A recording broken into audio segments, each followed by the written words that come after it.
പ്രിയമുള്ളവരെ, നമ്മുടെ കർത്താവായ യേശു ക്രിസ്തുവിൻ്റെ നിസ്തുല്യ നാമത്തിൽ ഞാനായിരിക്കുന്ന പ്രിയപ്പെട്ട എല്ലാ പ്രിയപ്പെട്ടവരുടെയും വലിയ സ്നേഹവന്ദനം ഈ സന്ധ്യാരാത്രിയിൽ അറിയിക്കുന്നു. ദൈവത്തിൻ്റെ മഹത്വം ഉണ്ടായിരിക്കട്ടെ. ഹല്ലേലൂയ. ഇന്ന് നാം ചിന്തിക്കുവാൻ പോകുന്നത് വിശ്രമത്തെക്കുറിച്ചും ആശ്രയത്തെക്കുറിച്ചും തന്നെയാണ്. ഇന്നത്തെ ഭാഗം 91-ാം ഭാഗമാണ്. കഴിഞ്ഞ ദിവസം നാം ആശ്രയത്തെക്കുറിച്ച് ചിന്തിച്ചു. ഇന്ന് നാം വിശ്രമത്തെക്കുറിച്ചാണ് ചിന്തിക്കുവാൻ പോകുന്നത്. രൂത്തിന്റെ പുസ്തകം 1-ന്റെ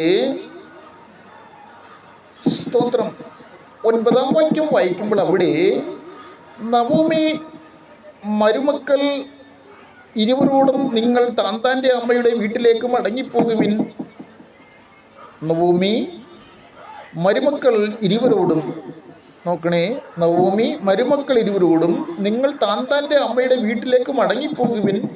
മരിച്ചവരോടും എന്നോടും നിങ്ങൾ ചെയ്തതുപോലെ യഹോവ നിങ്ങളോടും ദയ ചെയ്യുമാറാകട്ടെ. നിങ്ങൾ താന്താൻ്റെ ഭർത്താവിൻ്റെ വീട്ടിൽ വിശ്രമം പ്രാപിക്കേണ്ടതിന് യഹോവ നിങ്ങൾക്ക് കൃപ നൽകുമാറാകട്ടെ എന്ന് പറഞ്ഞ് അവരെ ചുംബിച്ചു. അവർ ഉച്ചത്തിൽ കരഞ്ഞു എന്ന് 9-ാം വാക്യത്തിൽ, 1-ന്റെ 9-ാം വാക്യത്തിൽ ഇവണ്ണം കാണപ്പെടുന്നു. പ്രിയമുള്ളവരെ, സ്തോത്രം. നവോമി സ്തോത്രം എന്ന് ആ സ്ത്രീയെക്കുറിച്ച്, ആ പ്രിയപ്പെട്ടവളെക്കുറിച്ച് അതിൻ്റെ 1-ാം വാക്യം മുതൽ നമ്മൾ താഴോട്ട് സ്തോത്രം വായിച്ചു വരുമ്പോൾ, അതിൻ്റെ 8-ാം വാക്യം വരെ വായിച്ചു വരുമ്പോൾ നമുക്ക് ഈ രൂത്തിൻ്റെതായ ആ ചരിത്രം എന്തിനാണെന്ന് നമുക്ക് നന്നായിട്ട് അറിയാൻ കഴിയും. ദൈവത്തിന് സ്തോത്രം. രൂത്തിൻ്റെ അമ്മാവിയപ്പൻ ഇവരൊക്കെയും മരിച്ച സന്ദർഭത്തിൽ രൂത്തിനെ ഏറ്റെടുക്കുവാൻ നവോമി മാത്രമേ ഉണ്ടായിരുന്നുള്ളൂ. രൂത്തിൻ്റെ സഹോദരങ്ങളും അമ്മാവിയപ്പന്മാരൊക്കെയും, രൂത്തിൻ്റെ അപ്പനൊക്കെയും മരിച്ചു പോയപ്പോൾ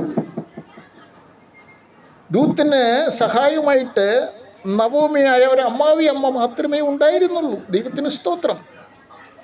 അതുകൊണ്ടാണ് നവോമി, അതായത് രൂത്തിൻ്റെ അമ്മാവി, ഇവണ്ണം പറയുന്നത്. ദൈവത്തിന് സ്തോത്രം. നവോമി മരുമക്കൾ ഇരുവരോടും നിങ്ങൾ താന്താൻ്റെ അമ്മയുടെ വീട്ടിലേക്ക് മടങ്ങിപ്പോകുവിൻ.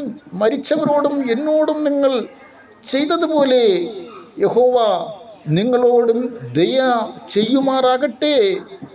നിങ്ങൾ താന്താൻ്റെ ഭർത്താവിൻ്റെ വീട്ടിൽ വിശ്രാമം പ്രാപിക്കേണ്ടതിന് യഹോവ നിങ്ങൾക്ക് കൃപ നൽകുമാറാകട്ടെ എന്ന് പറഞ്ഞ് അവരെ ചുംബിച്ചു. അവർ ഉച്ചത്തിൽ കരഞ്ഞു. വാസ്തവത്തിൽ നമ്മുടെയും കുടുംബജീവിതത്തിൽ, ബന്ധുക്കളുള്ള ബന്ധത്തിലൊക്കെയും നാം സ്തോത്രം വളരെ പ്രത്യാശ വച്ചിരുന്ന ആരെങ്കിലും നമ്മളെ വിട്ട് കടന്നു പോകുമ്പോൾ, ലോകം വിട്ട് കടന്നു പോകുമ്പോൾ, നാം അവരുമായിട്ട് ജീവിച്ചിരുന്നപ്പോൾ ഉണ്ടായ അനുഭവങ്ങൾ അങ്ങോട്ടും ഇങ്ങോട്ടും ഷെയർ ചെയ്യുന്ന തരത്തിൽ, അത്രയും നിലവാരത്തിൽ, അല്ലെങ്കിൽ ഭർത്താവിനോടാകട്ടെ, ഭർത്താവ് ഭാര്യയോടാകട്ടെ, അല്ലെങ്കിൽ മാതാപിതാക്കൾ മക്കളോടാകട്ടെ, സ്തോത്രം അങ്ങോട്ടും ഇങ്ങോട്ടും ആരുമാകട്ടെ, നമ്മളെപ്പോഴും സ്തോത്രം വളരെ കണക്ഷൻ ചെയ്തു ദൈനംദിന ജീവിതത്തിൽ നമ്മൾ ഹല്ലേലൂയ കടന്നു പോകുമ്പോൾ പെട്ടെന്നൊരു മരണം നമ്മളെ വിട്ട് ഹല്ലേലൂയ നമ്മുടേതായ ഉറ്റവിടവരൊക്കെ മരിച്ചു പോകുമ്പോൾ നമുക്കുണ്ടാകുന്ന സങ്കടം അത് പൊറുക്കുവാൻ കഴിയാത്തത്, താങ്ങുവാൻ കഴിയാത്തതാണ്. അതുപോലെ തന്നെ ഇവിടെയും ഹല്ലേലൂയ നവോമിക്ക് സ്തോത്രം ഈ മക്കളെക്കുറിച്ച് വളരെ ദുഃഖമുണ്ടായി, വളരെ ഹല്ലേലൂയ ദുഃഖമുണ്ടായി, വളരെ പ്രയാസമുണ്ടായി.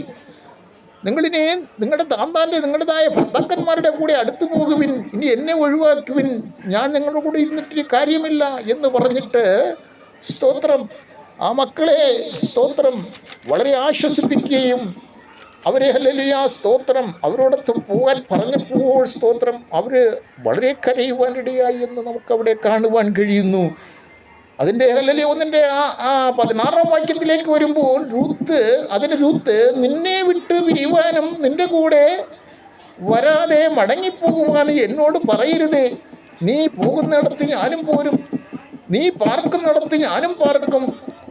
നിന്റെ ജനം എൻ്റെ ജനം, നിന്റെ ദൈവം എൻ്റെ ദൈവം. നീ മരിക്കുന്നിടത്ത് ഞാനും മരിച്ച് അടക്കപ്പെടും. മരണത്താലല്ലാതെ ഞാൻ നിന്നെ വിട്ടുപിരിഞ്ഞാൽ യഹോവ തക്കവണ്ണവും അധികവും എന്നോട് ചെയ്യുമാറാകട്ടെ എന്ന് പറഞ്ഞ് തന്നോടുകൂടെ പോരുവാൻ അവൾ ഉറച്ചിരിക്കുന്നു എന്ന് കണ്ടപ്പോൾ അവളോട് സംസാരിക്കുന്നത് മതിയാക്കി. പ്രിയമുള്ളവരെ, സ്തോത്രം. നോക്കണേ, അതിൻ്റെ താഴോട്ടൊക്കെ വായിക്കുമ്പോൾ സ്തോത്രം നമുക്കതിൻ്റെതായ ഹല്ലേലൂയ കുറച്ചുകൂടി കാര്യങ്ങൾ അതിൻ്റെ ക്ലാരിറ്റിയിലേക്ക് കൊണ്ടുപോകുവാൻ ഇടയാകും. പ്രിയമുള്ളവരെ, സ്തോത്രം. അവിടെ അതിൻ്റെ 20-ാം വാക്യമൊക്കെ വളരെ പ്രധാനപ്പെട്ടതാണ്. ദൈവത്തിന് സ്തോത്രം, ഹല്ലേലൂയ. അപ്പോൾ ഇവിടെ അവർക്ക് വിട്ടുപിരിയുവാൻ കഴിയാത്ത തരത്തിലുള്ളതായ സ്തോത്രം സന്ദർഭം അവിടെ ഉണ്ടാകുന്നു. ദൈവത്തിന് സ്തോത്രം. തമ്മിലല്ലാതെ ഹല്ലേലൂയ മരണത്തിനോ ഒന്നിനോ ഏൽപ്പിച്ചു കൊടുക്കുവാൻ കഴിയാത്തൊരു സാഹചര്യം രൂത്തിനുണ്ടായി എന്ന് നമുക്കവിടെ കാണുവാൻ കഴിയും. ദൈവം ഹല്ലേലൂയ സ്തോത്രം, ഹല്ലേലൂയ സ്തോത്രം എന്ത് നിശ്ചയിച്ചോ അതുപോലെ ആകട്ടെ എന്ന് ഹല്ലേലൂയ സ്തോത്രം അത്തരത്തിലൊരു തീരുമാനം ഹല്ലേലൂയ സ്തോത്രം രൂത്തിൻ്റെ മനസ്സിലുണ്ടായപ്പോൾ സ്തോത്രം ഹല്ലേലൂയ സ്തോത്രം മരണത്തിനല്ലാതെ നമുക്ക് വിട്ടുപിരിയുവാൻ കഴിയത്തില്ല എന്നവിടെ നവോമി ഹല്ലേലൂയ പറയേണ്ടവരോട് പറയുവാനിടെ 20-ാം വാക്യം വായിക്കുമ്പോൾ നവോമി എന്നല്ല ഇനി മാറ എന്ന് എന്നെ വിളിപ്പിൻ, സർവശക്തൻ എന്നോട് ഏറ്റവും കൈപ്പായുള്ളതും പ്രവർത്തിച്ചിരിക്കുന്നു. നിറഞ്ഞവളായി ഞാൻ പോയി, ഒഴിഞ്ഞവളായി യഹോവ എന്നെ മടക്കി വരുത്തിയിരിക്കുന്നു. യഹോവ എനിക്ക് വിരോധമായി സാക്ഷീകരിക്കുകയും സർവശക്തൻ എന്നെ ദുഃഖിപ്പിക്കുകയും ചെയ്തതൊക്കെ നിങ്ങൾ എന്നെ നവോമി എന്ന് വിളിക്കുന്നത് എന്ത്? ഇങ്ങനെ നവോമി മോവാസ് ദേശത്ത് നിന്ന് കൂടെ പോന്ന മരുമകൾ രൂത്ത് എന്ന മോവാബ്യ സ്ത്രീയുമായി മടങ്ങി വന്നു. അവർ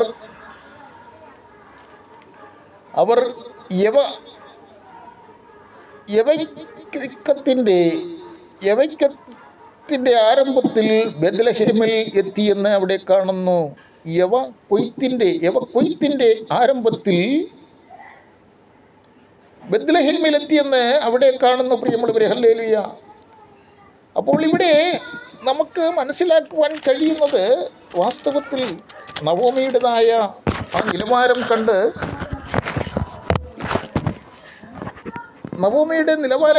സ്തോത്രം കൂടെയുള്ളവർക്ക് ദുഃഖം അനുഭവപ്പെടുന്നതായ ആ സന്ദർഭമാണ് കാണുന്നത്. പ്രിയമുള്ളവരെ, ഹല്ലേലൂയ.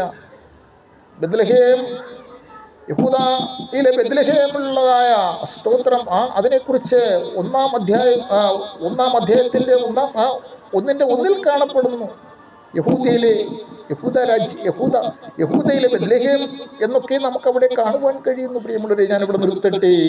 അപ്പോൾ ഹല്ലേലൂയ അവിടെ അവര് സ്തോത്രം നവോമിയുടെ കാര്യത്തെക്കുറിച്ച് ഹല്ലേലൂയ ദുഃഖിച്ച് ഹല്ലേലൂയ അവരെ വീട്ടിലേക്ക് വിഷമം പ്രാപിക്കുവാൻ പറഞ്ഞയക്കുന്നതായിട്ടാണ് നവോമി പറഞ്ഞയക്കുന്നതായിട്ട് കാണുന്നു. പ്രിയമുള്ളവരെ, ഞാനിവിടെ നിർത്തട്ടെ.